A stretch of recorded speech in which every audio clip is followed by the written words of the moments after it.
Hello everybody. So today we are going to talk about ode. This is a form of poetry, a type of poetry. So in this session we will be talking about an introduction to the ode, various types of ode, that is the Pindarian ode and the Horatian ode, and also the famous odes written in English. So let's begin with the introduction session. So, what is an ode? The ode is a very serious and elaborate poem. So, unlike the sonnet, it's not a short poem, rather, it's a very detailed poem. And here, the poet expresses the poet's longing or prayer to something. So, the thing that is being addressed in the poem is personified, and it can be an object or an idea or a deeply respected person. So, whatever the poet is addressing, it is personified, and the poet is directly addressing the personified object or idea or the person. Now, if you look at the origin of ode, you can trace it back to the ancient Greek tragedy. Now, in the tragedy, it was part of the ancient Greek tragedy and not a poem in general. So, it is from this it came out. It is from the tragedy or the ancient Greek tragedy that the ode came out and started existing as a poem. Now, if you look at the ancient Greek tragedy, it was sung basically to inform the audience about the nature of the coming tragedy.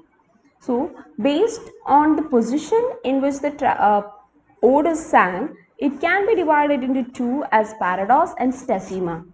A paradox is considered when the ode is being sung in the beginning of the tragedy, while stesima is where the ode is being sung after each episode of the tragedy. Now, the ode can be divided into two types based on the two great writers who popularized it. So, it is Pindarian ode and the Horatian ode. So, based on these two famous odes, even the structure of the ode is different in both the cases.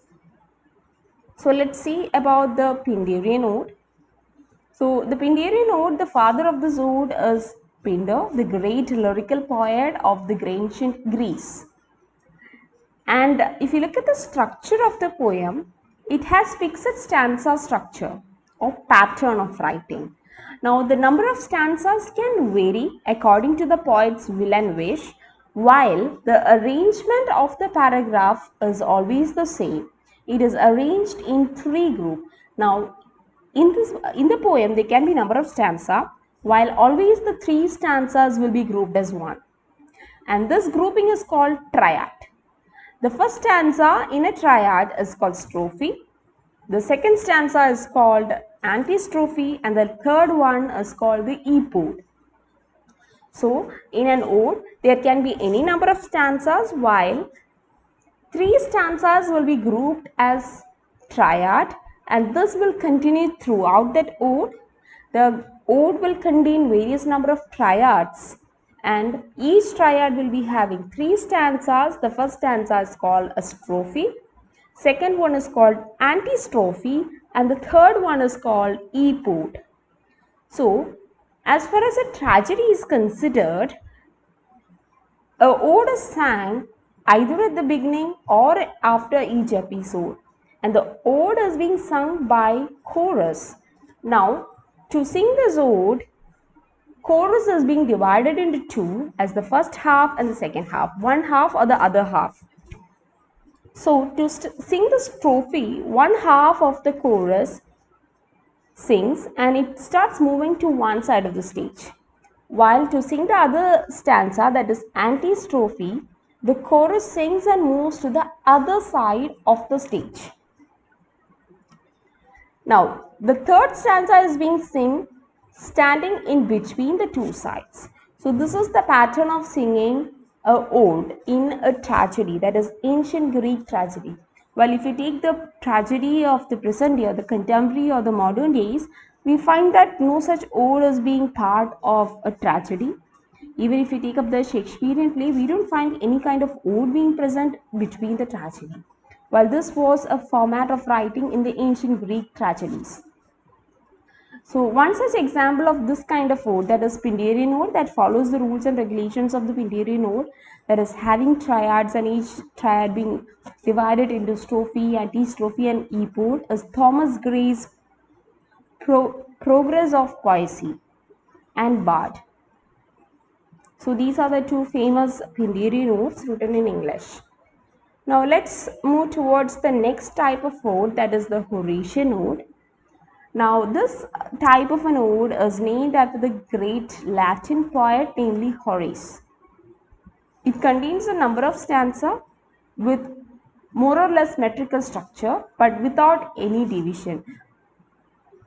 Now if we take up the Horatian ode, we find that there is no particular rules and regulations to be followed or a structure or pattern to be followed in a Horatian ode. Now that makes it more simple and more popular. So the simplicity that the ode holds on to itself has made it very popular because anybody can write. There is no technical issues involved in writing a Horatian ode. So the famous English ode in Horatian format is Pope's Ode on Solitude, William Collins' Ode to Evening. So these are two famous Horatian odes. Moving on, let's see some of the important odes in English. So there are many ode writers. Unlike sonnet, we find that in sonnet, the writing of sonnet has ceased after a particular stage or particular period of time. While ode is not like that. Even we find contemporary writers writing ode like Wordsworth, Tennyson, Keats and all.